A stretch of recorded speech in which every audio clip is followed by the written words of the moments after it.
Madge Strong. We are, I am, and Will is new to doing Zoom forums. So we're hoping that we have our tech worked out pretty well and that you'll enjoy the program with or without the glitches that are undoubtedly going to happen. Just wanted to say, yes, I'm hearing something. You stopped my video. You don't want our videos.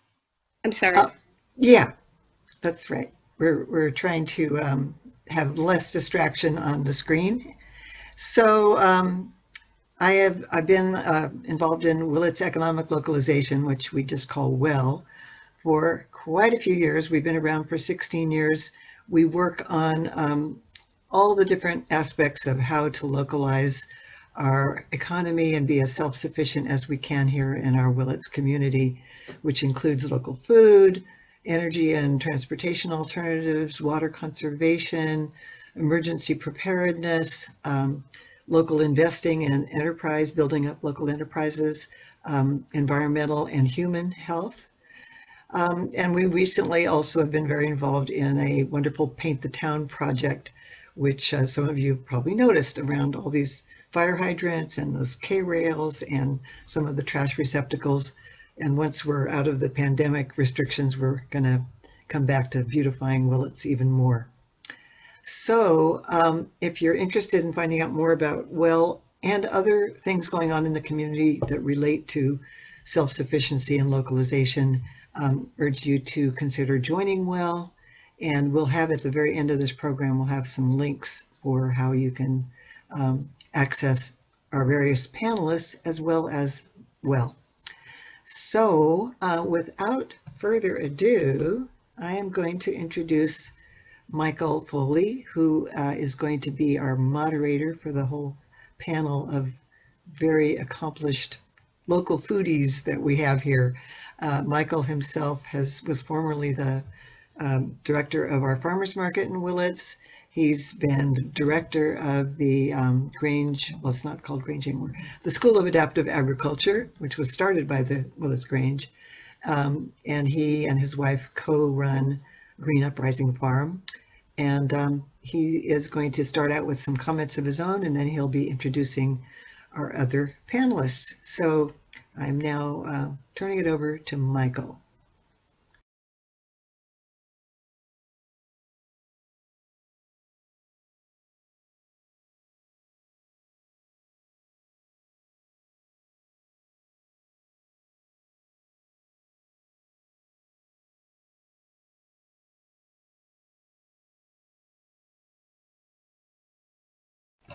Michael, you need to unmute yourself. There. Okay, let me start over again. Thank you, Madge. Behind me is Sara Grusky, who will be up later in the program, and I will be behind her at that point. I wanted to start out by thanking Madge and the crew at WELL for organizing this forum and also for managing the technical side of it, which I find daunting and was not interested in getting involved in. I'm awfully glad they proposed this and they're doing it. So we've talked a lot about food security here in Willits, but the topic's especially urgent now. The pandemic has revealed many of the fragilities of our food system and driven many people to embrace local food. Let me just talk about a little bit of that as background to the importance of what we're doing here today. Pandemic has brought shortages and breaks in our food supply chain, and that's likely to accelerate with this latest round, despite all the learning that happened in the first couple of months. Early on, tens of thousands of gallons of milk were poured down the drain when farmers lost their contracts to school districts. Pigs were slaughtered and disposed of on farm when slaughterhouses, packing houses closed down because of the epidemic. And vegetable crops in some areas were plowed under as contracts were canceled. These were all large-scale operations, and their marketing was very tightly tied to those contracts, and they could not respond. Meanwhile, behind the scenes, the coronavirus has infected thousands of food workers, threatening continuity in the food supply regionally and nationally, and that's ongoing. A report released by the CDC at the beginning of the month recorded over 16,000 cases among meatpacking workers alone. The study was limited because some states, notably Iowa, refused to participate. So we don't know the real numbers. And the Trump administration is moving quickly to hide many of the real numbers from us. Some firms are still refusing to provide their workers with masks or install other protective equipment. And one result was a sizable fall in meat production, with beef production down 20% in both April and May relative to 2019. Lately, the pandemic has spread to fruit and vegetable packing houses as well. Most recently this week, there was news about a packing house in Kern County where the United Farm Workers said at least 97 workers affected, and as well as members of their family and 24 children. There's strikes, or starting May 7th, there were strikes in the Yakima Valley in 7 fruit packing plants for the first time in decades. And a lot of that is over lack of protection in the pandemic. Some 600 people working in those plants had been infected by the end of May. So you get the picture. This is affecting large-scale food production around the state and around the country. And by contrast, the response of local food producers has been quick and impressive. Though many local food producers lost markets, they were small and agile enough to reshape their business plans almost overnight. No plowing under crops. In some states, even here in California, for a moment, farmers markets were closed. Restaurant sales disappeared. They're still gone, by and large. Contracts with local schools were canceled. So local producers built up or rebuilt their CSAs. They invented online ordering systems for their farms. They found new ways to get food and flowers to customers, from new pickup places for online orders to direct delivery. So we're going to hear about some of these efforts here, especially the story of the wholesale-oriented Mendo Lake Food Hub transforming itself into a retail outlet for local farmers, reaching people who wanted to stay at home. But first, I wanted to just issue a little warning about the limits to local food security. First of all, as we all know, there are too few farmers and too little land available for farmers to start up. The number of local farms serving Mendocino County has certainly increased in the 15 or 20 years we've been talking about local food, but we don't have nearly enough to serve even as small a community as Willits.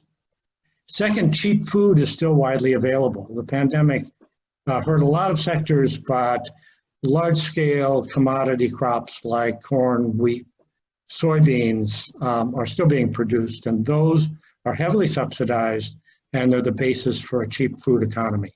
And I'm thinking here not just of the junk food and all the processed foods, but also the meat and the eggs and the dairy that are produced using these cheap food stocks. And that means that people expect their food to be inexpensive. Real food, any food that's not generously subsidized by the government, is not cheap to produce.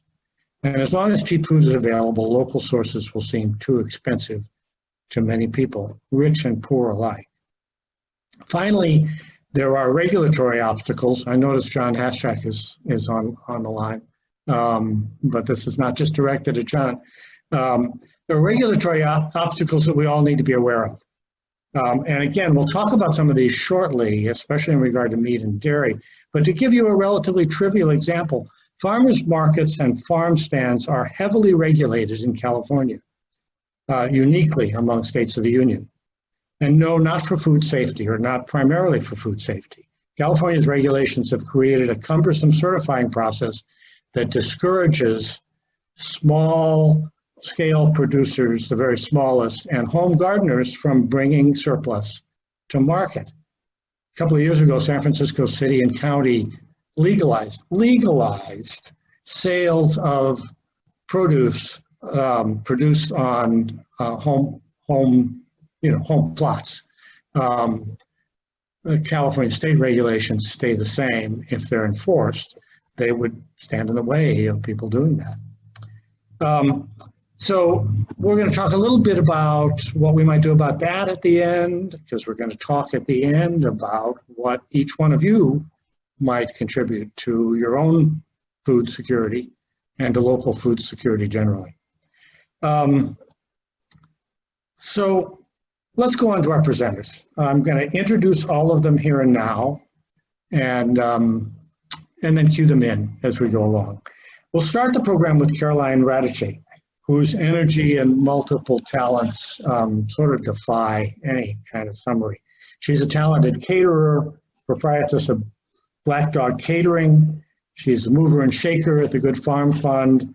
She's a partner in the Market Garden of the New Agrarian Collective, and she's the indefatigable head of the Mendo Lake Food Hub. And I'm going to let Caroline tell you about the Food Hub and its transformation over the last few months, and hopefully also share some of what she knows about the many innovative farmers that the hub serves. Next is Rachel Britton, the new owner of the Mendocino Grain Project. And Rachel started here working at Ecology Action, helping to direct apprentices there. And while at Ecology Action, she took a special interest in small-scale grain production. Between that and her Midwest grain farming origins, she was a natural partner for Doug Mosel when he thought to transition to retirement from the Mendocino Grain Project that he had created. So I'm going to let Rachel tell you more about the project and what it's doing to address local food security. Ruthie King is the owner of the livestock operation. We have flies going across the screen. I apologize. Ruthie's architecture degree somehow led her to a farm, and from one farm to 2 or 3 farms, all of them with a livestock emphasis. She came to the School of Adaptive Agriculture, then the Grange Farm School in 2013. And by the end of the year was director of a desperately struggling organization. Her energy and enthusiasm built that up into a thriving center of learning for local food production in Mendocino County. Last year, Ruthie stepped down as director to devote herself full-time to her passion of raising sheep and pigs and poultry for the local market. So Ruthie's going to talk about that experience and things that may or may not stand in the way of really making that work.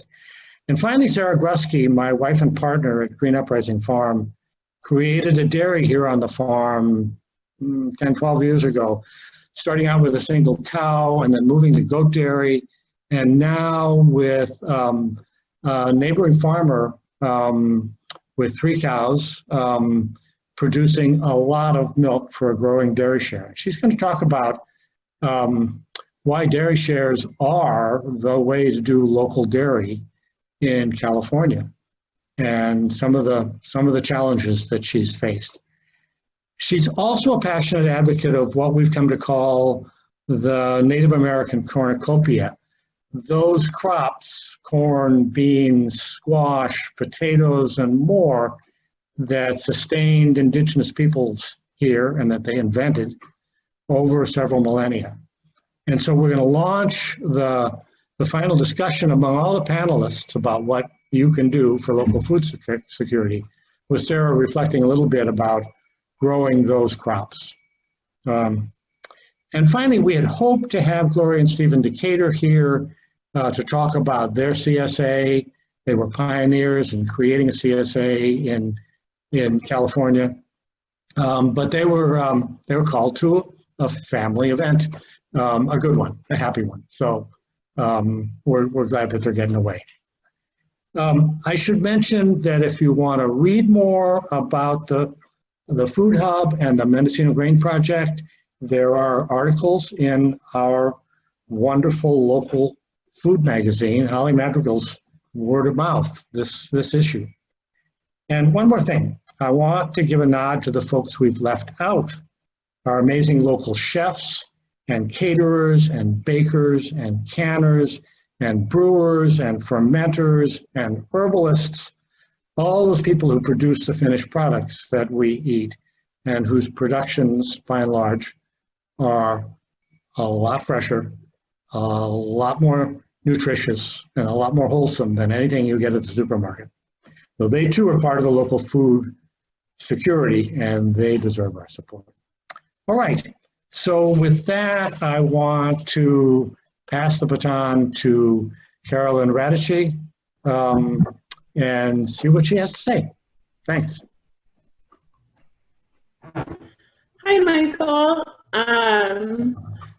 First, I have to say it's so lovely seeing you guys on my screen. Half of the reason that I wanted to do this is that since I'm an essential service worker, I basically just stay at home and work remotely, or go to the farm and work there, or occasionally go to the Food Hub office.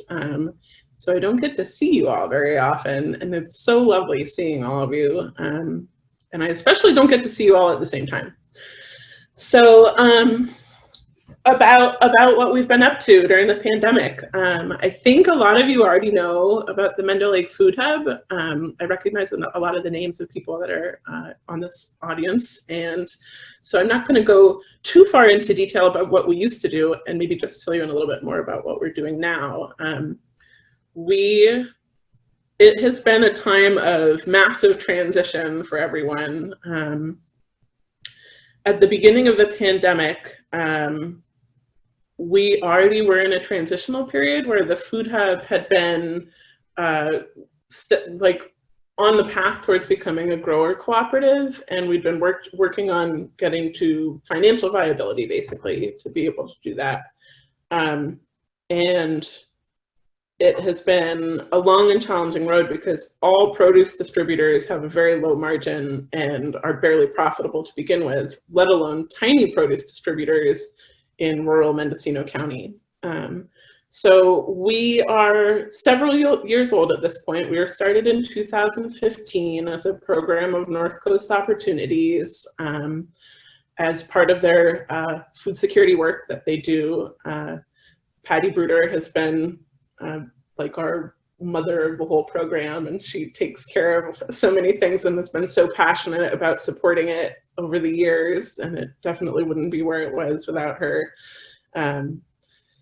And what we had been doing is aggregating and distributing produce from local farmers around Mendocino and Lake counties to wholesale markets around Northern California. So most of our customers were in Mendocino and Lake counties, but occasionally there would be a crop that would completely saturate the market for a given time period, and then we would go out down to the Bay Area or over to the Sacramento area. We've done a couple great projects with CAF, the Community Alliance for Family Farmers, where they'll connect us with school food programs. And so Sealy Farm, for instance, has done this great Apple Crunch Day a couple years in a row where she would get apples out to the whole Sacramento City School District, which is just thousands and thousands of kids, I'm not even sure. But basically when we were starting to see the shelter-in-place orders, the staff of the Food Hub was all incredibly concerned because we knew that we were going to lose the majority of our restaurant customers, at least temporarily, and that a lot of, basically all of our business planning for the year was going to potentially completely shift in a way where we might as well just like take it and throw it away. So we revisited this idea that we've had for quite a while, where a lot of people in the general public had shown interest in purchasing right off of the Food Hub website, where people would hear about the project and say, that sounds great, I would like to order. We had never had the time or resources to figure out a business plan for that. And we used this as the opportunity to do a crash business plan over the course of, it was maybe over 1 week. The whole Food Hub staff worked on this really hard. I have to give so much public gratitude to Kelly Hansen, who many of us know. She was the office manager at the School of Adaptive Ag for a while, and now she's the operations manager at the Food Hub. She put together amazing spreadsheets about costs of distribution and put together a live Google map where our sales team could type in someone's address and see if they fell within this certain delivery zone and what the order minimum was. And it meant that we would actually know for sure that we could deliver to them and not be losing money. Because that's the big concern where we are, that if we drive too far way out a dirt road, that the cost of the order won't cover the cost of delivery. So we did this huge team scramble and ended up launching a home delivery program, and it was very well received, because then, like magic, you can have amazing produce from I don't even know what the count is right now. It was at 93 local farms. We add more every week, so it's probably crossed 100 local farms at this point. And our definition of local is farms within either Mendocino or Lake County, or farms that work with two of our neighboring food hubs, either Cape Farm Shop or Feed Sonoma. So it's farms in our counties and the surrounding counties, essentially. Home delivery program was absolutely amazing. We went to peak summer capacity at the Food Hub within a week. All of our cold storage infrastructure was completely full. And then we entered our second shift, which I'm not sure as many people know about. The home delivery program is still very much up and well. The Food Hub site is open for orders today at mendoLakeFoodHub.com. You can log on and find more information. Additionally, though, we partnered with, we're one of the cornerstone programs of NCO's PHP program. It's People Helping People. So NCO already does a lot of disaster recovery work. They did a lot with the Redwood complex fire and the Mendocino complex fire, and they already do so much service work surrounding food access in our community and trying to meet the needs of people who are at risk or at the highest risk. So the Food Hub was able to partner with a lot of these other programs at NCO, where what we recognized essentially is that when supply chains were being disrupted across the whole state and the country, and all of a sudden it becomes impossible to access things like grains, beans, eggs, bread, things like that, we actually still had it. We still had all those things on our list, and we still were able to supply them. And so we started hearing about people in our community where food banks weren't receiving their regular food that they would get donated. And so people were actually not able to get their usual food that they were. And there were people who genuinely were struggling with food access. And then also people who were medically at risk and weren't comfortable going out to the grocery store, or it just genuinely wasn't safe for them to leave their homes, with a lot of seniors sheltering in place. So we partnered with several local organizations and some government funding, and we're actually offering several different COVID relief boxes now, where farmers get paid for their ingredients, and then we aggregate and pack those into CSA boxes at the Food Hub office, and then we deliver them out to people's homes around inland Mendocino and coastal Mendocino, and a little bit in Lake County also. And so we're up to about 300 clients of that program right now, and we're actively researching new funding opportunities so that we can keep expanding it.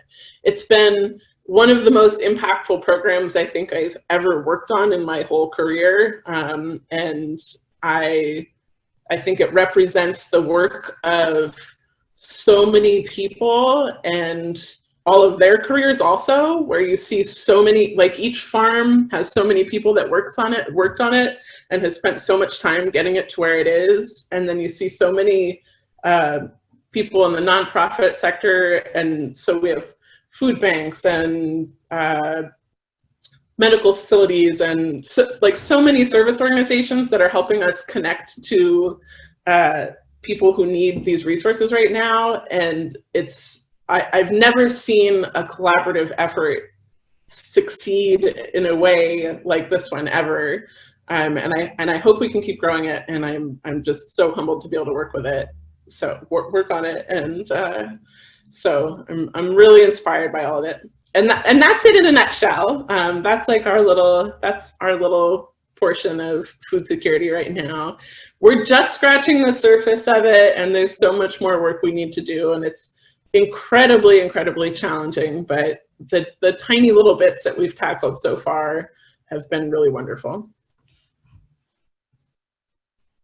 So I'll pass it off back to Michael. Okay, thank you, Caroline. And you know, not only is it really good to see you, but it's really good to hear in more detail what you've been up to, because it sounds amazing and wonderful. And anyway, I'm going to pass it on to Rachel to talk about local grains. You know, a few years ago, those of us in the so-called sustainable farming movement became aware that people don't just live on vegetables, and started thinking about grains. And Rachel has taken up the challenge of providing local grains, following the footsteps of Doug Mosel, who really made that happen here.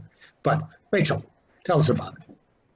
Yeah, thank you so much, Michael. And I will echo Caroline's iteration that it's great to see everyone and connect as community. I think that's such a big part of local food, and it feels challenging that we're not physically seeing each other as often. So nice to connect this way. And yeah, just like similarly to what Caroline said, I think a lot of you are familiar with the Mendocino Grain Project, but I just want to say, in case anyone isn't, that of course I would be remiss without a huge shout out to Doug Mosel, who literally I came straight here from hauling a combine on a trailer for the first time with like Doug beside me, like coaching me when to accelerate. And that's mentorship, that's what it takes. And he's been with me every step of the way, and I'm so incredibly thankful, and had the vision in 2009, along with some people that are on this forum also. So I guess I want to talk a little bit about what the Mendocino Grain Project does, but then also talk about what it took for us to be able to respond in the way we did during COVID, and also some kind of reflections I have for moving forward in the local food system in terms of how do we really do precisely what we want to do and create the resilience in our full community. So I just think it's a neat part of the story that Doug, in 2009, the Anderson Valley Food Shed did an assessment of our local food shed. And I think certainly Willits Economic, or certainly you were involved in that also, and I think a lot was going on at the Little Lake Grange at that time. Most people on this forum know more about that history than I do. But I just want to say that really it was out of that Grange Grains, and also Doug said this is a hole in our local food system, and had the vision and said he was going to fill it. And so yeah, I am humbled on a daily basis to work with Doug, but also to carry on this work that I feel is so important. So what we do is we grow grains in the county. So we grow on our own land that we lease, or our own leased land. And then we also work with other farmers, and so we can clean their grain. So when grain comes out of the field, It's not ready to be ground into flour yet. It has to go through another cleaning phase. Otherwise, you'd be eating a lot of star thistle and other weed seeds. So that is a large barrier to entry for farmers. It's a big equipment that can be really expensive. And so, you know, if I were a 5-acre vegetable farmer and I was thinking about putting in an acre of barley just to see how it would grow and see if I could produce some extra food for my family and my community, I would have challenges. You know, if you want to do that on 100 square feet, that's what I did for 6 years, and you totally can, and I absolutely encourage you to do that. Once you start scaling up to a 1/2 acre and an acre or 2 acres, then without some level of mechanization, that kind of production can be really challenging. And so that's what we do. That was the whole vision of this project, is let's remove that barrier of entry to local farmers and charge them a few cents a pound to clean grain, so that farmers have the option in this locale to grow those products, and if they want to get them to market and to be a part of the local food system. So that's what we do with the grain that we grow, and certainly part of the vision is to encourage more farmers to do the same. And I'll tell you in a second about a couple farmers we're working with just to amplify how much food is being produced here. So I want to, you know, it's appropriate to go right after the food hub, I think, because when I think about the work and the vision that Doug Mosel had that allowed us to respond to the needs for local food security during COVID, I also think of, you know, people like Well and Little Lake Grange and the Anderson Valley Food Shed Group, certainly Green Uprising Farm, that started asking questions early about what was the infrastructure we needed to really have a resilient local food system. And a distribution system is obviously critical. And I think we're so unique and so lucky in this county to have a distribution system like the Food Hub, which has been a huge part of how the Mendocino Grain Project gets our products to people. And I will just shameless plug here. One thing that's really cool about it is because we fill orders that we receive with the cycles, you get flour usually that was ground literally that day or possibly the day before. So that we're able to offer really fresh food too because of the infrastructure that the Food Hub provides. And so I just say that because things as simple as that software interface is easy for me to use as a farmer. It's easy for people to log into and order food. And if the Food Hub had to scramble from scratch to create something that made that link, it never would have been possible. It was really that existing infrastructure that, and then just like magic work of a small team that has a lot of passion and sleepless nights. So that's my thank you to the Food Hub. So I just wanted to say that I feel like existing infrastructure was an important part of what we were able to do. So many of you probably experienced that flour was in this unique circumstance during the COVID crisis where you know, Rayleigh's and Safeway shelves were out of flour, whether people see that as like a staple item that they want to have in their home, or they just finally had time to start baking. I think we will see some explanations perhaps of why that was specifically a shortage at some point. I have my own hypotheses, but during that time when shelves were empty, the Mendocino Grain Project was able to put local flour on local shelves. And so for me, it's been a really valuable reflection to ask, well, why? What actually made us more resilient in that circumstance? And so I think there's really kind of three things. One is local prioritization. And so, for example, I got a call from the co-op, which we already sold to the co-op bulk bins, but they asked us if we could sell our product as packaged.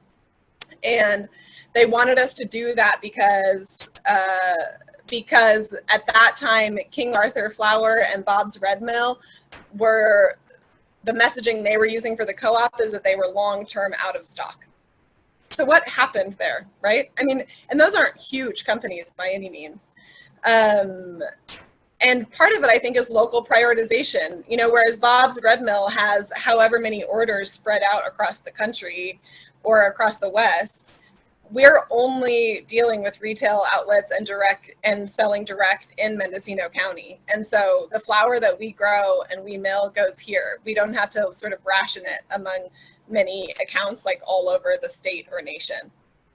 So that's something I hadn't really thought about before that I think is an interesting part of the value of local food, right? You are the people in the locality that I want to serve, and getting food to this county is our #1 priority. And that means that it's easier to keep flour on shelves here. And then the other piece is inventory. So just like some of those places, we started running low on inventory when, just to give you a picture, let's see, from January to March, our sales grew 20 times. So that's significant amplification of the food that we're putting out in the community. And so thank goodness to Doug, because he had so much inventory that we could do that. But just like Bob's Red Mill or something, we started running low on that inventory. So what do? We make 3 phone calls to people that Doug knows. We call a farmer whose seed we clean in Lake County. Hey, do you have any more inventory? We call a farm that's a little bit farther away called Frog Hollow, but we have sold them seed in the past, and they grew Sonora with it, and the seed came back home to us to fill mouths here. And so I do think there's an interesting conversation there about scale, because we're small enough, we could be nimble and utilize those personal relationships to restock our inventory and keep flour on shelves. And then the third thing is capacity, because then, you know, we were dealing with issues that we hadn't before, which is, for example, to mill grain into flour, or to get flour, you know, grain has to be milled to get, and so you can do that at home or we can do that. But when we do that, our mills can only mill about 100 pounds of flour a day, which meant that when our sales skyrocketed like that, we had some real limitations about what we could accomplish. And as same thing, you know, I think the incredible relationships that Doug has created over the years, he works with a farm and mill called Honore Farm and Mill that's I think in Sonoma County, and they are an educational farm. And so they had a mill that's exactly the same as ours. And I was talking to her about our limited capacity, and she said, you know what, we can't do educational programs right now. Do you just want to take that mill for the next 6 months? And so overnight, we doubled the capacity we had to mill flour.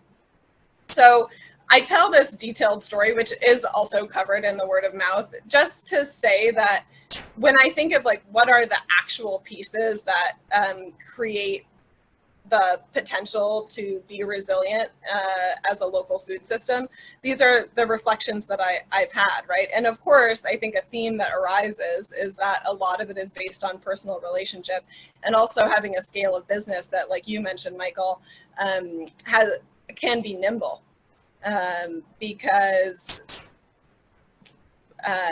you know, it's easier because I'm asking for feasible amounts of grain from, you know, from other farmers. So I just want to say a couple more things before I wrap up here. And one is that we're in the middle of harvest right now, which is really exciting. And so that means that we lease 30 acres in Redwood Valley.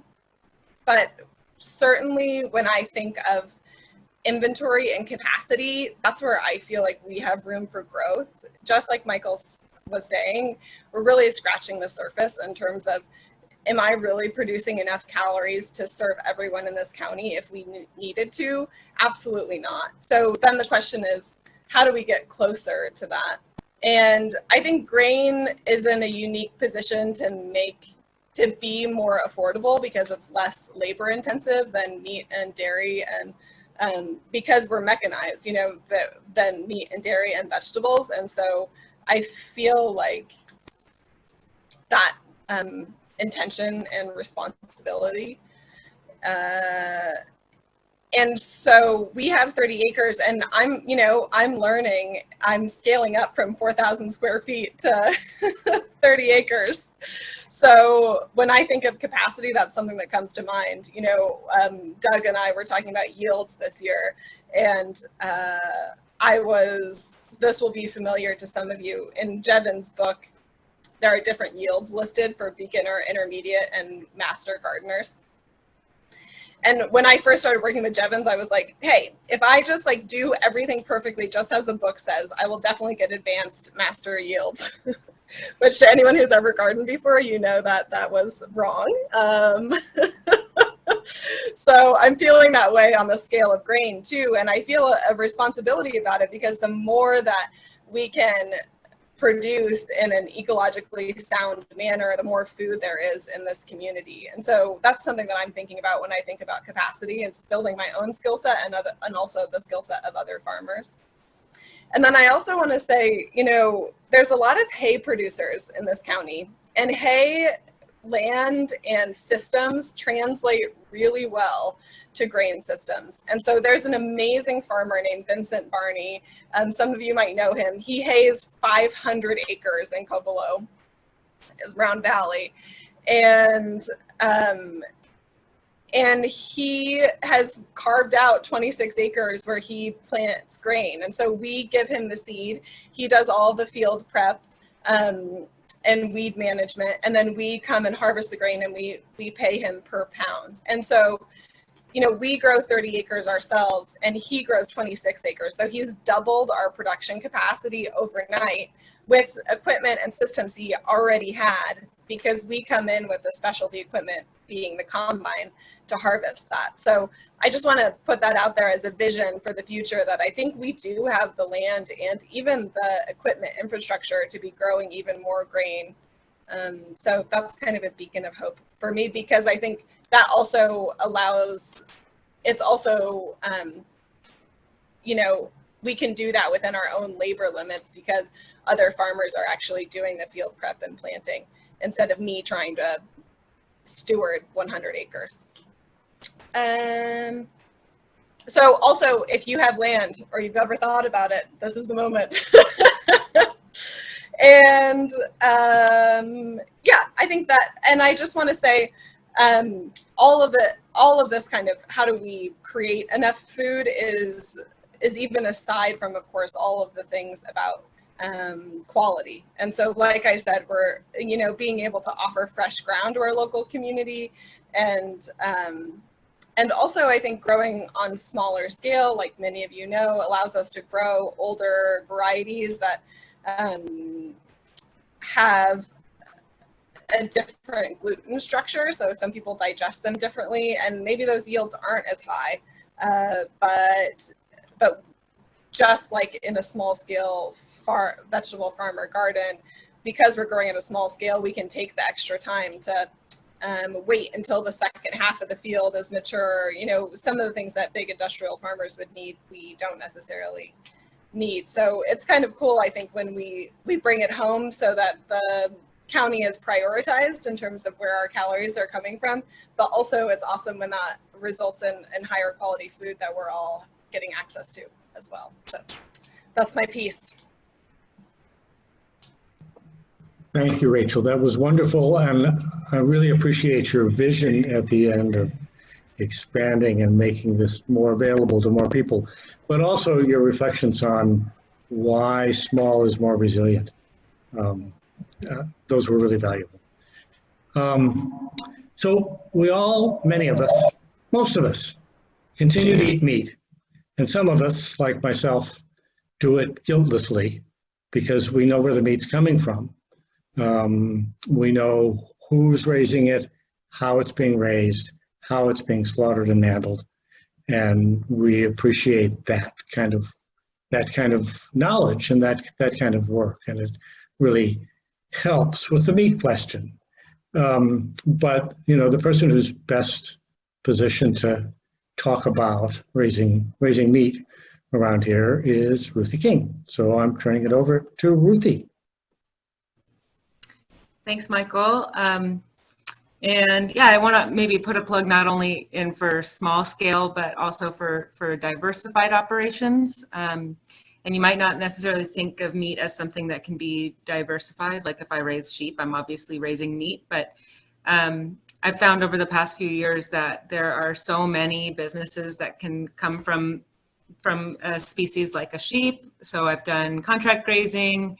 I'm a sheep shearer. I raise meat, but I also I sell pelts and I sell wool to the fiber shed and all sorts of other things. So there's a lot that the sheep do here on the ranch where I live that that is not even meat related, but I think just an important thing for me in recognizing that restaurant contracts can drop out and catering, all the weddings will get canceled for the entire, who knows, forever, no more weddings ever again. And you know, I can still have my flock of sheep do soil building practices and fire fuel reduction and grazing cover crop. And so, yeah, I think small scale is something that allowed our county to be resilient in sort of like switching in our COVID times. But also I think a lot of us are diversified and able to, you know, have diversified marketing streams like Caroline talked about, or different types of crops like Rachel's saying. And so yeah, I'm working with sheep primarily these days. I also raise pork and beef and used to do small scale broilers, so meat, chicken production. And yeah, I think I've learned a lot about the meat industry through the lens of COVID. And I think a lot of us actually maybe didn't quite understand the way that meat processing worked or how the industrial meat industry really works, other than to kind of know in the back of our heads that it's nasty and awful. But the early outbreak of COVID in some of the meat processing plants across the country really opened up the doors and showed people what conditions are like in industrial meat processing facilities. So while we might think that's not us, we're not in, you know, we don't have a Tyson meat processing plant in Mendocino. It doesn't relate to us. A lot of us go to the store, we might go to Mariposa and we buy organic meat and we think that we're doing a great thing. All meat that's sold at the grocery stores has to be processed at a USDA certified slaughterhouse and processed at a USDA certified butcher as well.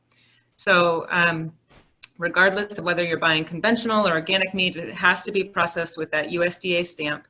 There are very, very steep regulations about how to have one of those plants. In 2013, there was a feasibility study in Mendocino trying to figure out if we could have one here, and that hasn't materialized.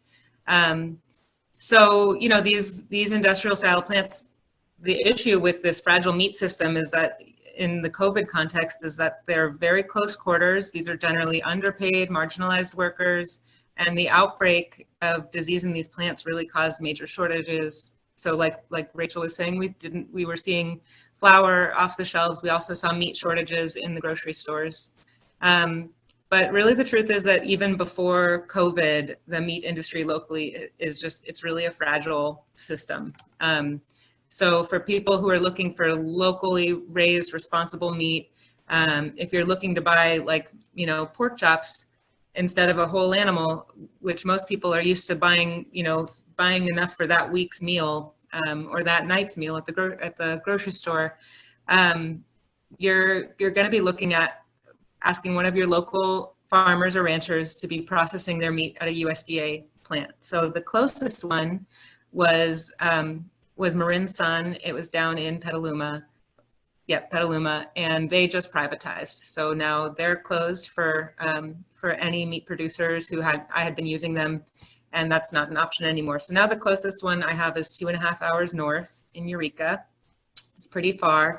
And for small producers who are raising meat in this sort of, you know, small scale, responsible local model, where we're really focused on land management and maybe not finishing animals on grain feedlots, it's pretty cost prohibitive for us to drive all the way up to Eureka for a couple of animals and then to go and pick that meat back up again. So there's some really interesting creative alternatives that I've been finding and that I'm really looking at other local people. Michael said I'm the expert, and really I'm just learning from people who've been doing this for a lot longer than me. So if we're looking to support small scale local meat producers in this time, who have really a lot of intention towards the way they do it and maybe aren't interested in sending animals to USDA certified facilities. There are some interesting loopholes, and one of them was just made 100% legal. So that's cool.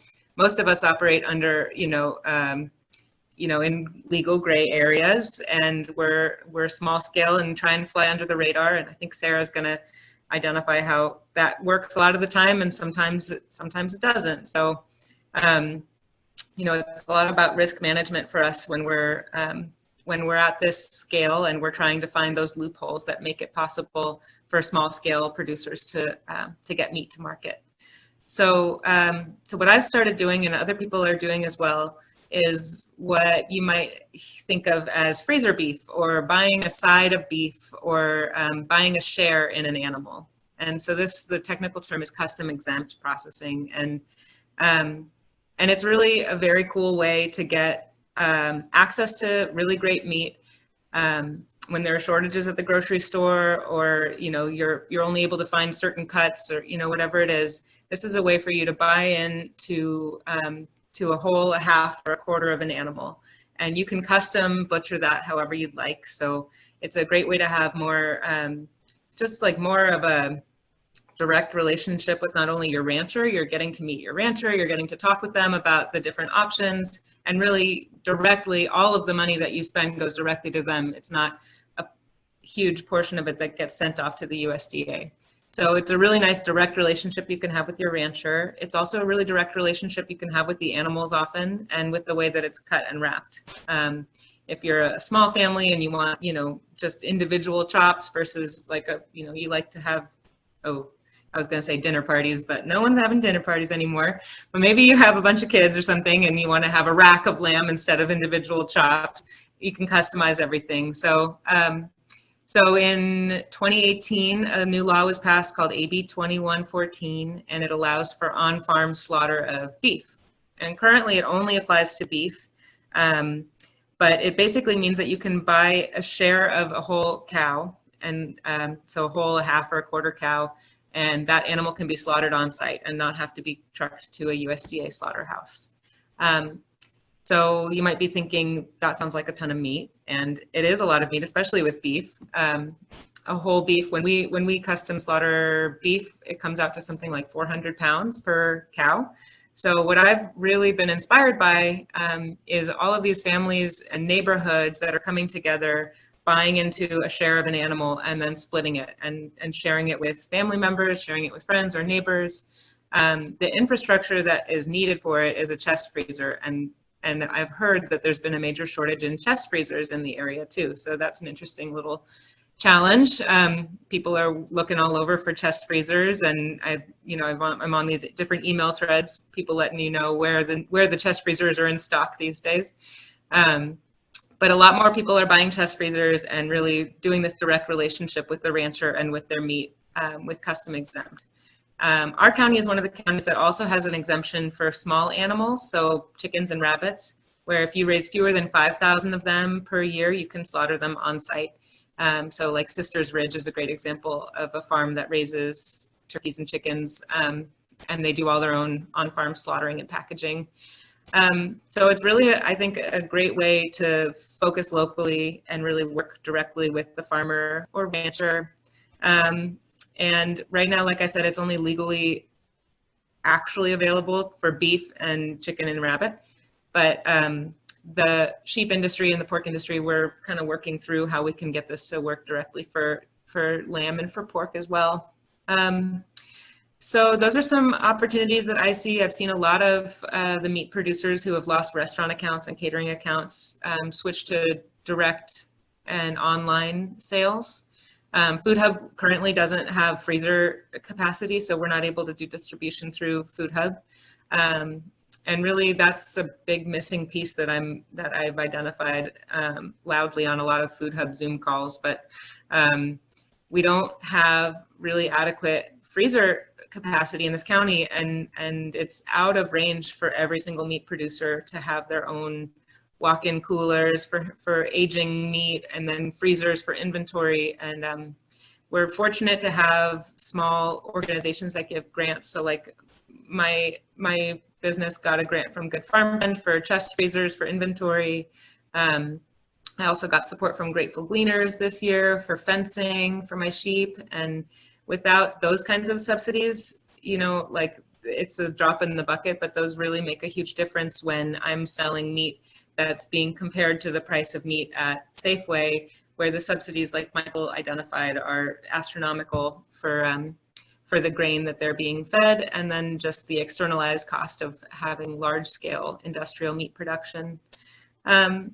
And I think that a lot of people are also sort of rethinking the way that they eat. I mean, at least at the beginning of the COVID outbreak, I wasn't alone in like having to reconfigure my cooking schedule. I mean, cooking was like a special thing that I sort of used to do, and that otherwise I would eat at our dining hall or eat in town. And more and more people are really taking the time to meal plan and think about their whole week. And you know, during the Second World War, the government was rationing and limiting people weekly to 2 pounds of meat per person. And typically now the average American eats twice that much, so 4 pounds of meat a week at least. And people are rethinking how much meat that they're involving in their diet, and identifying that while the local meat that you find at the farmer's market or with these direct relationships is more expensive, it's an extremely high quality, and it has a direct relationship to the land, the watershed, all the people around you. The money goes directly into those pockets and doesn't get filtered out through all these other organizations. And so I'm seeing a lot of great changes to the way people purchase meat and the way that people are thinking about it as a part of their diet. So yeah, I think that there's a lot of changes that need to happen, and a lot more that needs to happen to make it possible for people to start businesses, especially agricultural businesses here. But we're making headway, and there's some amazing meat producers out there who are switching their wholesale accounts, like from restaurant accounts, trying to find direct customer relationships. And takes a little extra effort to reach out to a farmer and talk about getting a half a lamb, 20 pounds of lamb in your freezer. But I've had great relationships with new people who are having a new way of relating to their food. And so I'm really encouraged by that too. I'll pass it back to Michael. Good, thank you, Ruthie. And it's good to hear, good for everyone to hear that things are opening up a little bit on local production of meat. But as you indicate, there's a long way to go. So one of the things that has bugged me for years at farmers market is there's no dairy. How can you tell people, as I used to do with a weekly column, how can you tell people get all your shopping needs met at farmers market when there's no dairy except maybe a little bit of high-end cheese? And how come there's no dairy? Well, you'll hear. Sara has been working with dairy for, as I say, 10 or 12 years, and really seen all of the challenges and also some important ways to make it work. So I'm going to turn it over to Sara by moving this computer a little bit, put her front and center, and get me out of the picture. Hi, everybody. It's fascinating to listen to all of you through the lens of dairy, extra legal is what I like to say, extra legal dairy. And just for starters, what jumps out at me listening to all of you is that when you're extra legal, there's no infrastructure for you. Our dairy can't go out through the hub. Our dairy can't go out through the farmers markets. Our dairy can't go out through any wholesale or retail outlets at all. So there's definitely a whole different, unfortunately, a whole different level of community support that's necessary when you're working so far, unfortunately, so far outside of legal frameworks. And I feel very fortunate to be in Mendocino County, where many things work outside of legal frameworks. So this is a positive. But dairy, this is just a way of looking at how dairy is in crisis in our whole entire country. And just a few stats on that would be to say about 80% of small family dairies have collapsed within the last 25 years. And all that's left is, large commercial feedlot dairy, and on the other side, just little teeny under the radar, homesteading dairies like us. Unfortunately, everything that used to be in between that can't survive in this market. And it's a very, very unfortunate thing. So let me just take another step back to give you an idea of the legal terrain that exists. And then I want to talk also about how wonderful it is to have a dairy share and what a dairy share is. So the legal terrain that must be changed looks like this. All of the regulatory framework is designed for large commercial feedlot dairy. So there's no possibility, whether we're a raw milk dairy or not a raw milk dairy, there's no possibility for us to enter. So I'm just going to give you a little bit of an idea of the barriers to entry, because Michael actually worked on this at one point, because we were trying to design some legislation that would change the situation. But the current CDFA regulations to become a commercial dairy would require us to put concrete floors in the barn, electricity in the barn, an enclosed indoor milking area, bathroom facilities, a commercial kitchen, a bottling area to do machine milking. We like to hand milk for our goats. To have a separate hand washing sink, and to do a whole variety of water tests, milk tests, and vaccinations. We costed that out somewhere between $250,000 and $500,000 to meet the regulatory framework for a commercial dairy, which makes absolutely no sense, because at the time I think we were milking 4 goats. We've milked somewhere, we've had between 4 and 12 goats in our flock. We've had a cow. We now have 3 cows that we're milking. But the scale is, is so out of whack here. The regulatory framework does not come anywhere near to matching the kind of local homestead dairy that would be very available otherwise for people in our community. So what we did there has been an outcry, and there's many states across the country in which dairy shares or on-sale, on-farm sales of raw milk is legal. We don't live in one of those states because we have a big dairy lobby in the state of California. But there are states where we could sell our milk at our farm stand, or at our roadside farm stand. Oregon is one of those states. When there was an outcry about the raids that were taking place on many small farms like us who did dairy, this was in 2011, 2012, and 2013, there was a network here in the state of California that we participated in that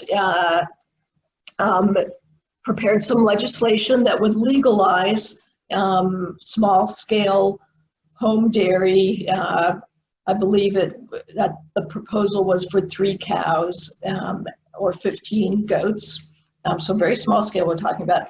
So there's a proposal to legalize that. It went twice. So we worked very hard in this network with the public health community, with CDFA, this working group. Developed some legislation twice. It was introduced into the Ag Committee. That was in 2013 and 2014. It was introduced into the Ag Committee. It never ever made its way out of the Ag Committee because of the strength of the big milk lobby in this state. So just a little glimpse of the legal terrain there that absolutely must be changed. Absolutely must be changed for a local food movement to thrive. And so I also want to say in that regard that we are a happy, thriving dairy share, even in this very difficult climate. And we have, over the course of our 13 years as a happily thriving under the radar dairy share, received 2 cease and desist orders from the California Department of Food and Agriculture, which I think must be some kind of record. Don't know why they care about us that much. But in our last discussion with the milk inspector at the CDFA, she did say unofficially that that CDFA would like to turn the other way when it comes to dairy shares, meaning that doing it in the format of a dairy share, they'd turn the other way. They would not see it. So let me explain what a dairy share is, just in case people aren't aware of it, because it's actually a really wonderful model. I just say it's sort of like a dairy CSA, basically. And our shareholders, it's a wonderful model in the terms of community support. It kind of forces us to say, community, we need you. We can't just sell you this milk. You need to purchase a share in our herd. And as shareholders in our herd, obviously you can have any of the products of that herd, they're yours, and you're just hiring us to caretake the animals and milk the animals and ensure that those animals are healthy and eating well, and having the best life they can, and making you the best milk that they can. So that's the deal in a dairy share. We have currently 90 some shareholders. I can't keep up because we're growing, and it's a great thing. We're growing in part because my wonderful daughter Thea loves to milk cows, and cows make a lot more milk than goats. And our goats this season, 3 of them didn't freshen, so we're only milking 3 instead of 6. And so we have currently in our thriving dairy share about 90 shareholders. We have about 5 pickup points now. We have a pickup point in Ridgewood, in Ukiah, in Willits, in Laytonville, and in Bell Springs. And I really would be so thrilled if we could go to farmers markets, if we could use the hub, if we could use any of the amazing, wonderful infrastructure that's out there. But dairy share CSAs are wonderful too. But it's definitely a barrier to anyone who might want to do something like this, that we are forced into a risky and extra legal situation. So I guess just a few other things I would like to say about why we need more community support for local dairy to increase the resilience of our food shed here, because goats in particular have a very long history of being part of peasant and traditional and homesteading food systems. And there's a reason for that. Goats are just the very epitome of resilience, I think. They eat almost anything, almost. They can eat a very diverse array of foods. They browse as well as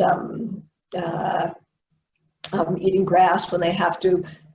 They fit into a small farm and homestead and peasant situation because they're providing meat, milk,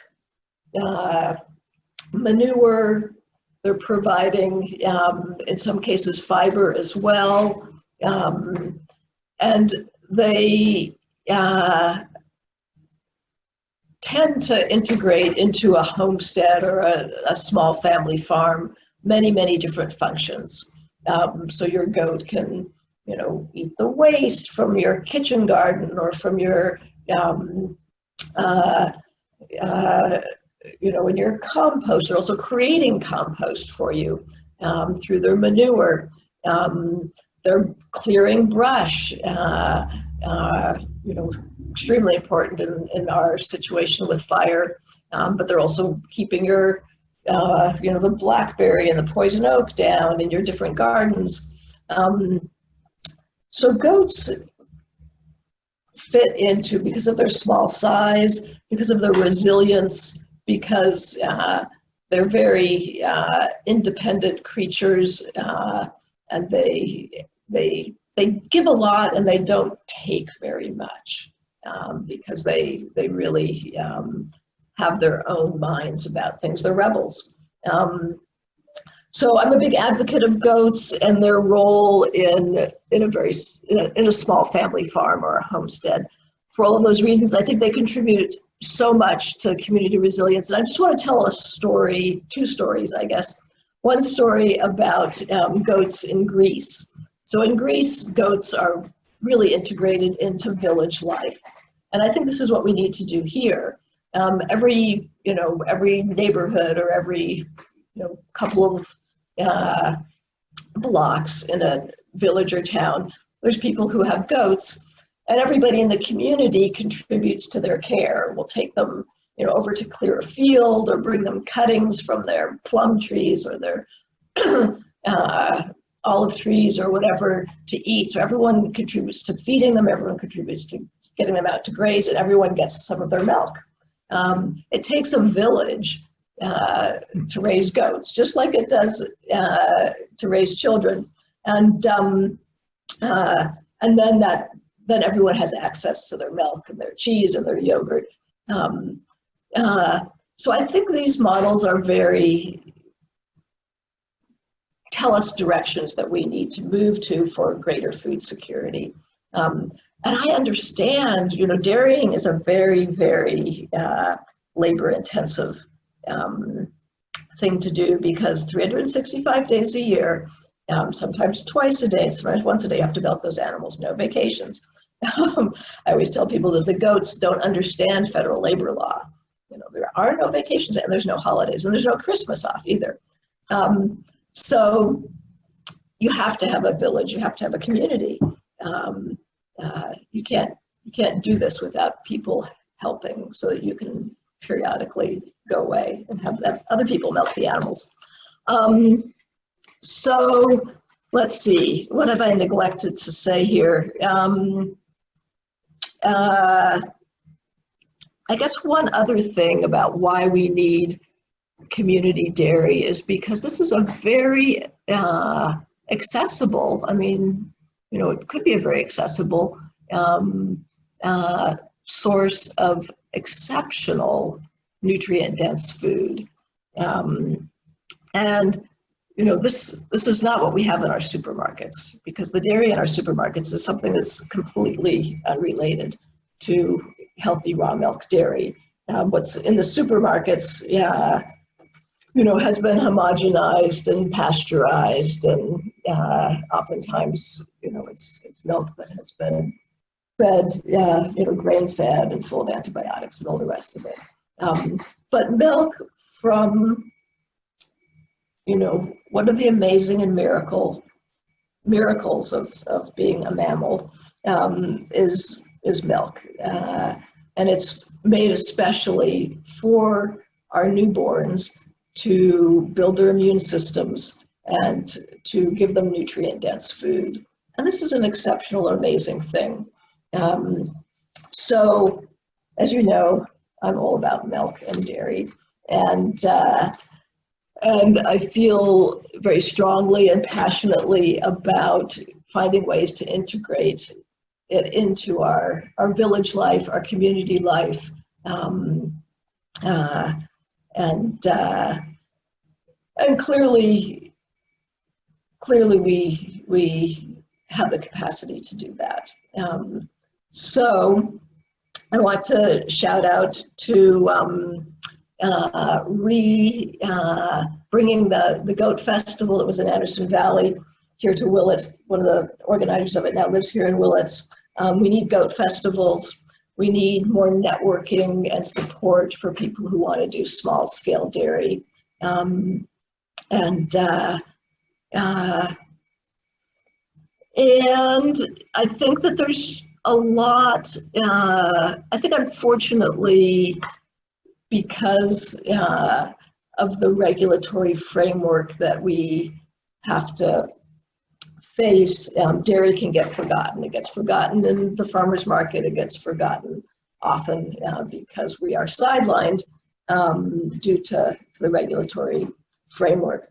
So I'm also calling out to all of you in the local food world to remember the importance of dairy and to help us all think creatively about how to overturn those legal barriers to entry and bring it back into our village life and our community life in a powerful and beautiful way. Okay, thanks, Sara, for that vision. And you know, I just wanted to say on the regulatory issues that both Ruthie and Sara raised, and that I raised at the beginning, you know, good liberals, as soon as you raise these kinds of questions, want to jump to the defense of government. But the fact is, those regulations were made for regional and national markets, and the big companies who dominate them, we certainly need protection from those guys. And they need the limited integrity those regulations can give them. But we need regulations that fit local food production. And I want to talk about that if I can later on in the discussion. But I think now it's time to turn to the topic of what you out there in the audience can do about your own local food security. I wanted to start with Sara talking briefly about, and it's getting late, I know, so I want to just kind of compress this and then bring all of you in. Talking briefly about the staple crops that indigenous peoples in the Americas developed over millennia, and that fed them and that continue to feed us and are something that we can do, you can do in your backyard gardens, and we can do on a small scale here to feed one another. So Sara, if you'll just jump into that, but then I'm just going to open it up to all the panelists, and you should unmute yourselves so that we can hear you, to talk from your point of view about what people listening could do.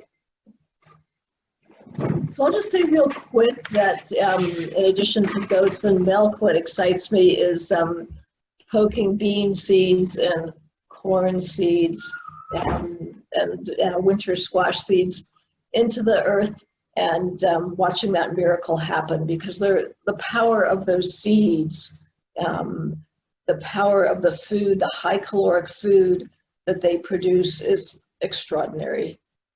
Anyone who has been around that miracle of poking that bean seed or that corn seed in and just having this huge plant burst forth with all this food, it's not like growing other vegetables. and that is because of the centuries of breeding and knowledge that the indigenous people of this continent have put into creating those seeds. No one can interact with those seeds without feeling the power of that plant and its ability to produce such tremendous amounts of high quality caloric food.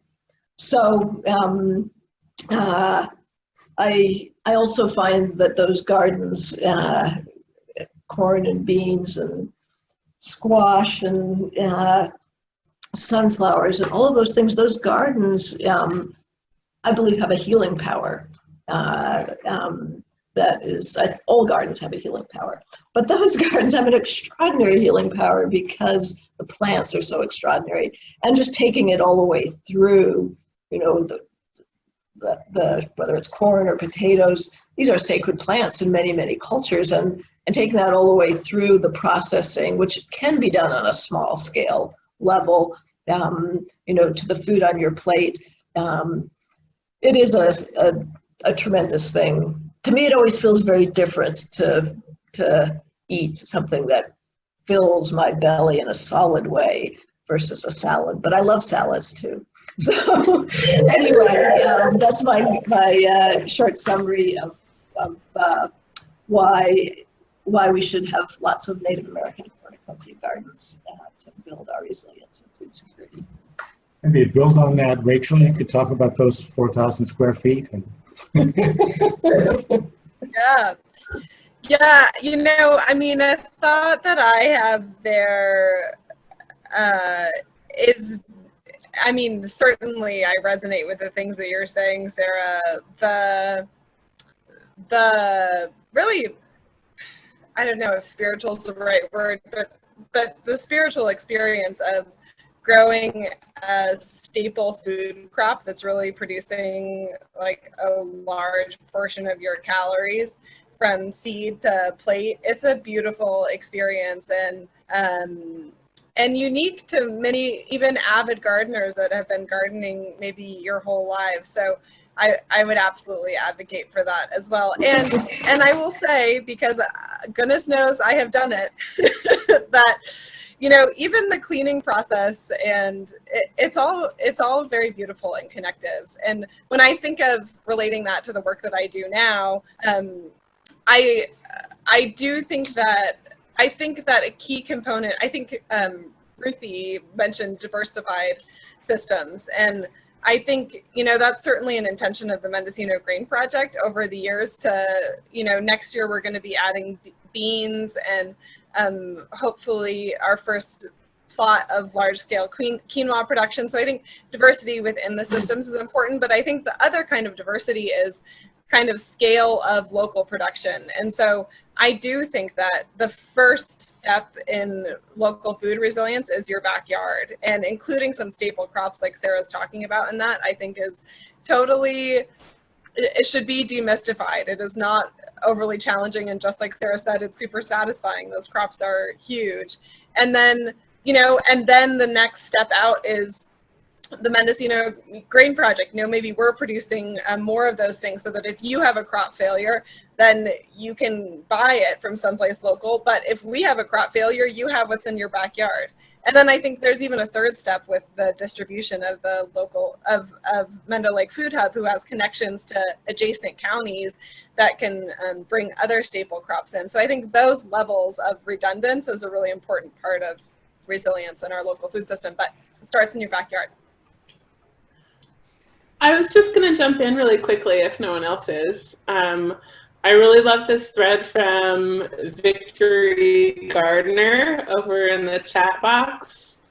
I would like that this person is saying, I would like that definition to include everyone having access to food regardless of income.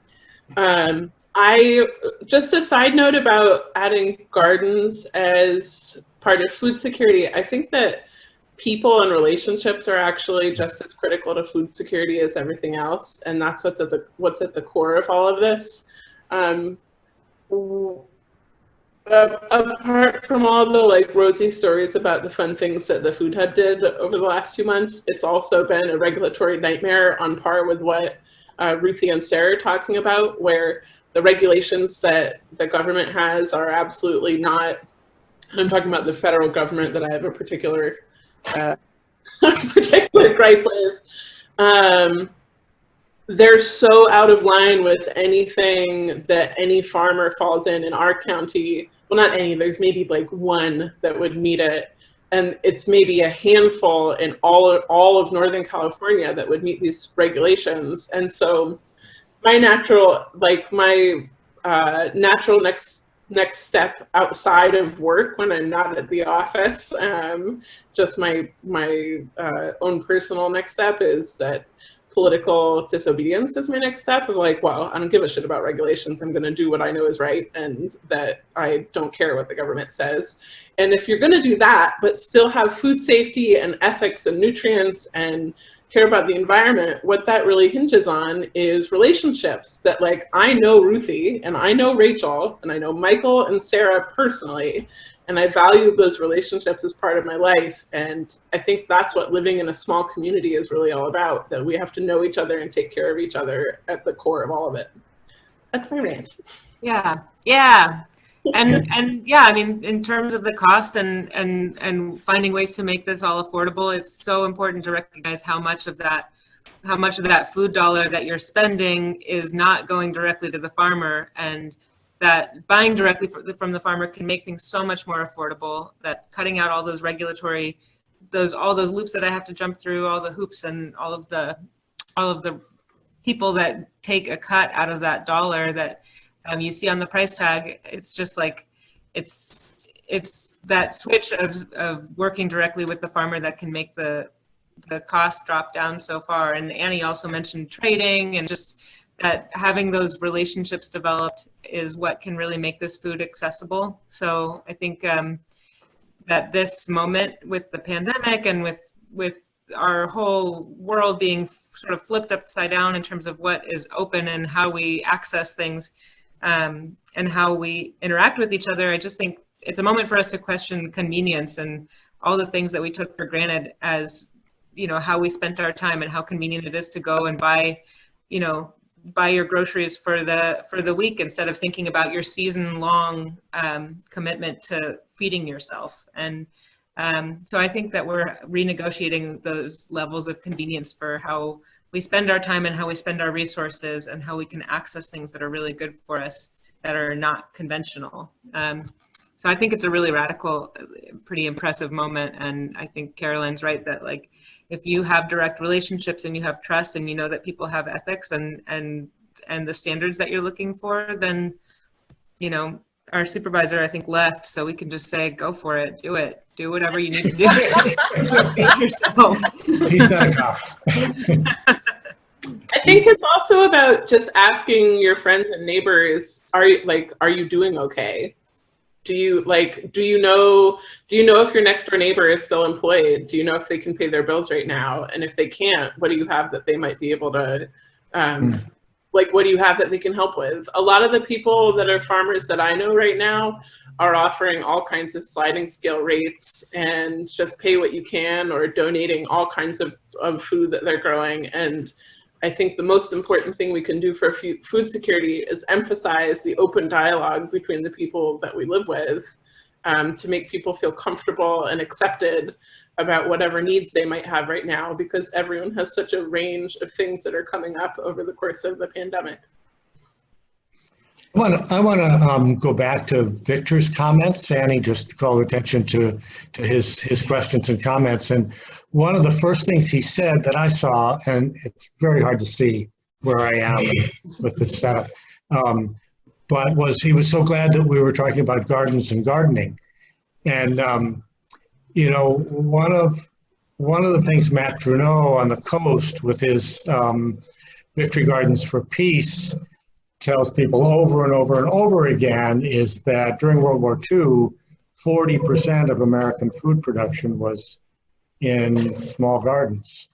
And I know from history that by 1980, 30 to 50% of Soviet food production was in very small gardens. So that's something people can do, and demystifying that, as Rachel says, is important. But I wonder also about small-scale meat production. We went looking for turkeys and ducks a couple of months ago and found that all the hatcheries were sold out.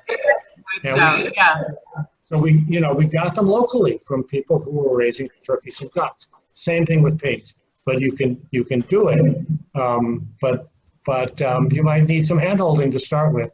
Yeah, the learning curve I think is a little bit steeper with animals, where if you kind of fail at your tomato crop, you can just like turn them over and call it good. But it's a lot harder when you're suffering losses with animals, and particularly mammals, I think. But yeah, it was an interesting moment when so many seed companies were sold out of seeds, and at the same time hatcheries were sold out of chicks, and there was a lot of talk, people looking for livestock.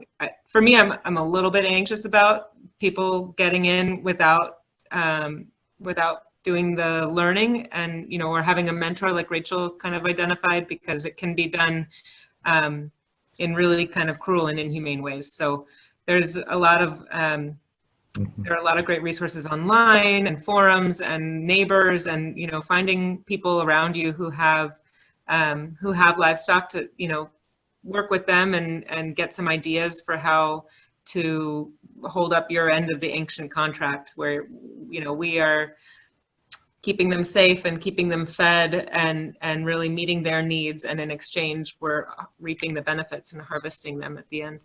And so yeah, there's a lot of learning that needs to be done there, but I think it's one of the more beautiful relationships that I have, is working with animals from birth to death. And I think that if more people have that relationship with the meat that they eat, not only will it drop the cost dramatically, but you'll just have a lot more respect for the meat that you eat. And when you go out to a grocery store and you order like a carne asada burrito, or the restaurant, it just changes the way you think about the meat that you're putting in your body when you're really working with them from birth to death. Yeah. And I just want to put in that for people who are doing that, there are talented custom butchers here, both official and non-official. But not enough. We need more. We need more. But there are folks who can help with slaughter and butchering and do it in a respectful way. Yeah. So it's important to know. Yeah. This is Madge. I just wanted to very briefly say that I was overwhelmed by how many things are in the chat. I know. That I'm afraid it's going to be hard to call on some of those people, and let those who are with us by Zoom know that you can save the whole chat conversation over there, and I will do that. And then at the very least, if we don't get to people's questions, we can let all of our panelists know what was on the chat, and maybe gradually through we can have an ongoing conversation. And we are also recording this forum, and I hope to have a link to that on the great cloud out there. I don't quite know how that happens, but I know that Zoom has a function and that it is being saved, and I will let all of you know how to access that as soon as I do. So I apologize for not having, an official question and answer, but if there are people that have raised their hand, which you can do, I think, as a participant, you can we don't have your videos, so you can't do it this way, but there's a place where you can have a hand raised next to your icon, and my tech helpers will look for people that are asking questions. And I want to answer Annie's question quickly about rabbits, because she's been repeatedly asking about rabbits. So I'm just looking back. Linda McElwee sent a link through the Mendo Local Food website, mendolocalfood.org. And Jane Zenny was the name. Jane Zenny. Yes. Listed on the Mendocino County Local Food Guide. But then there's also, there's a guy in Lake County, and I will find his contact information because he's been on my case about rabbits. But yeah, rabbits are a tricky one to raise in rabbits. In my opinion, I think rabbits are tricky to raise kind of humanely. They're often raised in cages. And so, you know, I think just doing that work of like knowing where they come from and how and what their lives are like while they're alive. It's a short life, so, but yeah, rabbits are tricky, and chickens are much easier to find around here. Sisters Ridge is about to do a big harvest, and so they're taking orders right now for their really tasty pastured broiler chickens. And Mendocino Meat has an online ordering system for their chicken and all their meats. So those are great options for small rabbit chicken producers.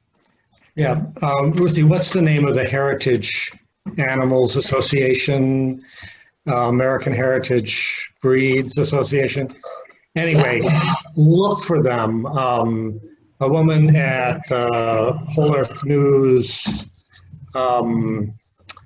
Festival last year in Oregon gave a wonderful workshop, a series of workshops, including one on rabbits or small meat animals in general. I can't remember which, but where she talked about some folks are raising rabbits in the traditional way, you know, in enclosures, but where they're on the earth and not caged. So it can be done, and there's people who are doing it. And if you're interested, there's information out there somewhere. Cool.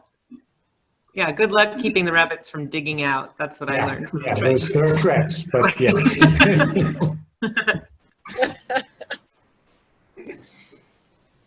Are you going to open it up then, Madge? Well, I saw that Linda McElwee had her hand up, but I am trying to see how to. Hi, guys.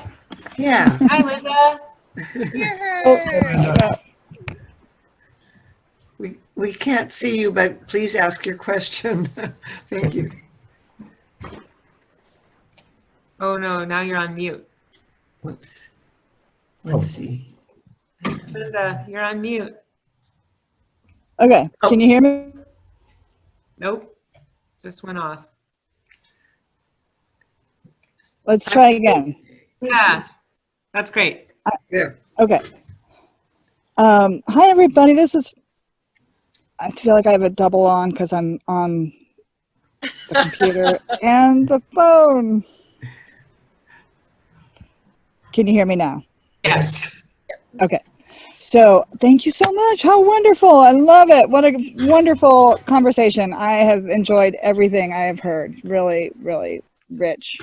So thank you guys for putting this together.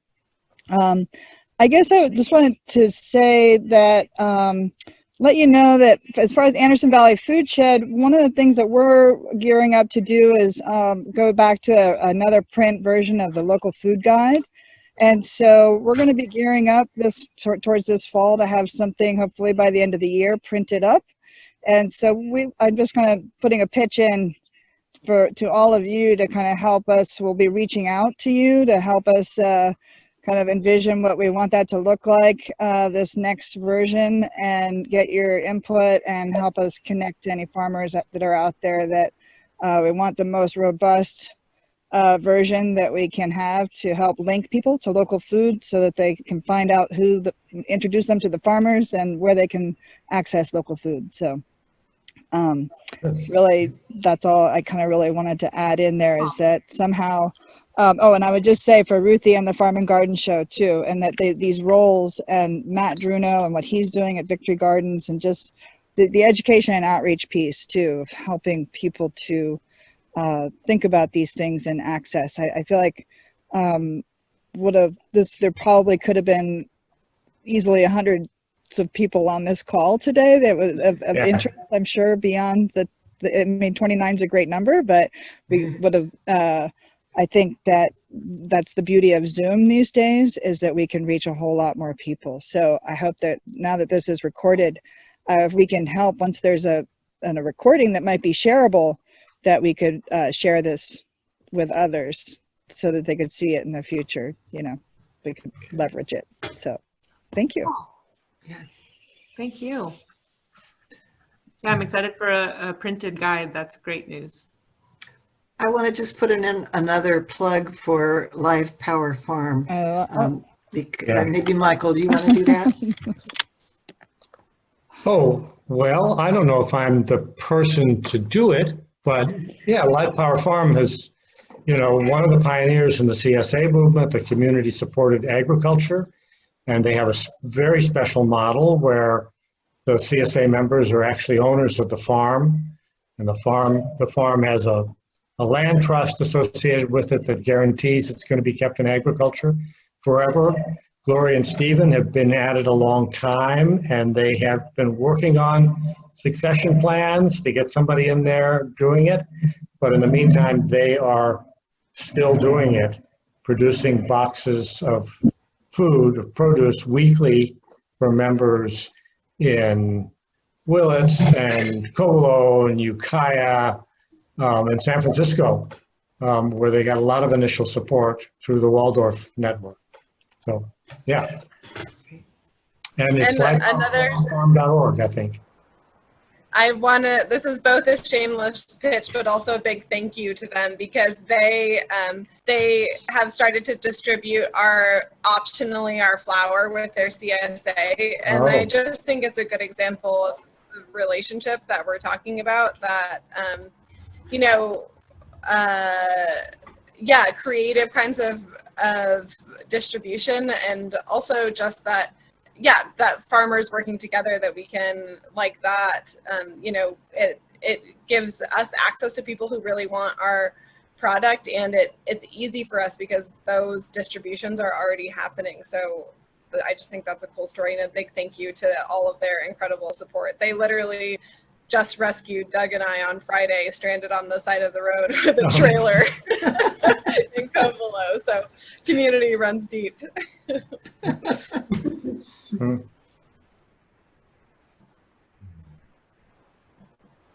Anybody else with their hand up? I don't see anybody else with their hand up, and I wish I had time to read through all of the things that are in the chat, but I will try to save that and make sure everybody can see it. And if we're coming, we are just about out of time anyway, so I want to just let you know, the audience members know, at the end of all of this, I'm going to put up on the screen the contact information for each of our panelists, with their email and or website or phone number, whatever, and the different ways that you can access them and the resources that they're offering here. So I hope you will take advantage of that. It doesn't allow you to do hot links because it's just it's a Word file, but any of them that you want to, it'll be up on the screen for a while. You can jot them down. And the whole point of this forum was to educate all of us on what's out there and how we, and most of us being just consumers of food, like myself, can help our local community be more food resilient and secure, because as all of our panelists have pointed out, that is a really important way to survive. And we love our community, and we want to be a lifeboat, even if the supply chains from the great agribusiness world fall down. We have some resources here. Anybody else want to add some last words? Well, we heard a lot of things about, regulatory barriers to what people are trying to do. Is anybody interested in addressing that? I mean, we've started with a community bill of rights in our county that that we assert our fundamental right to clean water and soil. How about, a food and medical sovereignty ordinance that just kind of like bypasses all of these barriers? Wow. Yeah, well, that sounds like Tim Gregory, is that right? No, No. Or is it Tim Rice? Tim Rice. I saw your earlier comment. Yeah, we actually worked on that years ago during the Great Dairy Controversy, and got very little support from supervisors.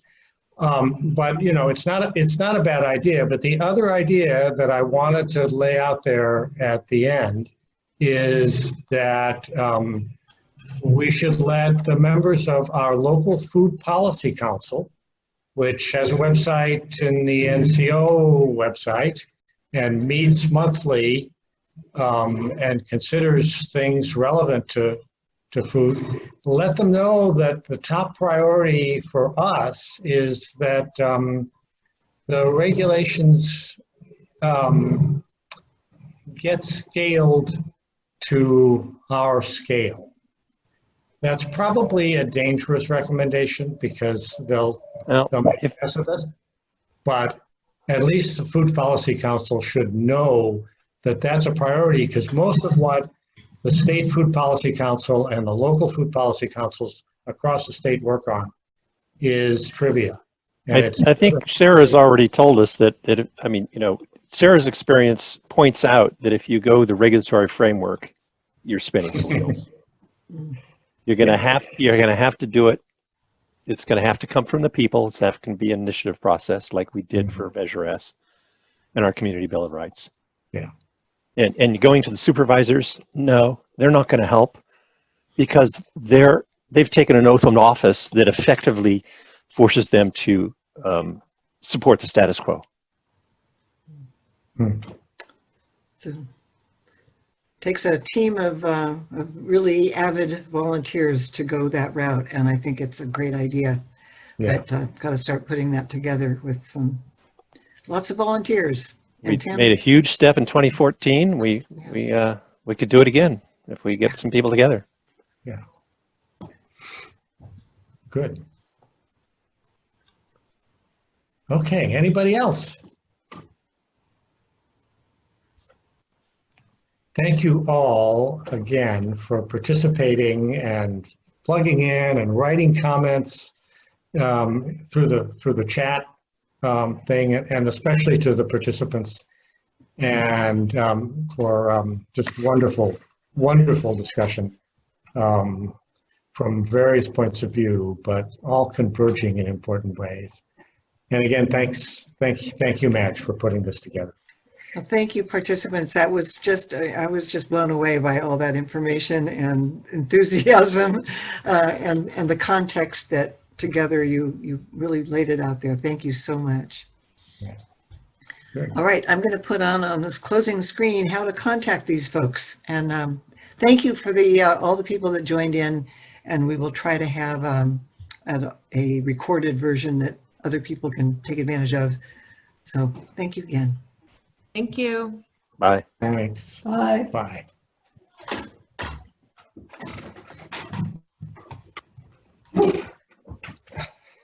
Thank you. Goodbye, you guys.